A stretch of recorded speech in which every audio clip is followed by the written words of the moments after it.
அதிமுக மனித சங்கிலி போராட்டமானது நடைபெற்றுக் கொண்டிருக்கிறது. அந்த காட்சிகளை பார்த்துக் கொண்டிருக்கிறோம். விவரங்களை செய்தியாளர் ராஜேஷ் வழங்க கேட்கலாம். ராஜேஷ், விவரங்கள் என்ன பகிர்ந்துக்கிறது?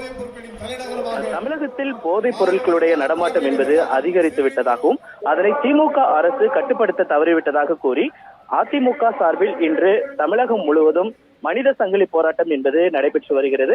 அதன் ஒரு பகுதியாக சென்னை ஆரியபுரத்தில் இருக்கக்கூடிய காமராஜர் சாலையில் மனித சங்கிலி போராட்டம் நடைபெறுகிறது. அதில் அதிமுகவின் பொதுச் செயலாளர் எடப்பாடி பழனிசாமி பங்கேற்றிருக்கிறார்.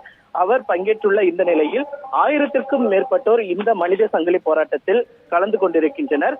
ஏற்கனவே இந்த போதைப் பொருள் தொடர்பாக திமுகவை சேர்ந்த ஜாபர் சாதிக் என்பவர் கைது செய்யப்பட்டிருக்கிறார். அதனை கண்டித்தும் உரிய நடவடிக்கை எடுக்க வேண்டும் என்பதை வலியுறுத்தியும் அதிமுக சார்பில் நேற்றைய தினம் ஆளுநரை சந்தித்து மனு அளிக்கப்பட்டிருந்தது. அது எடப்பாடி பழனிசாமி தலைமையில் முன்னாள் அமைச்சர்கள் பங்கேற்று ஆளுநரிடம் மனு அளித்திருந்தார்கள். இந்த நிலையில்தான் இந்த போராட்டம் என்பது தற்பொழுது நடைபெற்று வருகிறது. திமுக அரசு இந்த போதைப் பொருள் தடுப்பு விவகாரத்தில் உரிய நடவடிக்கை எடுக்கவில்லை என்பது அதிமுகவின் குற்றச்சாட்டாக இருக்கிறது. அதனை தான் முன்வைத்து அவர்கள் கோஷங்களை எழுப்பி வருகிறார்கள்.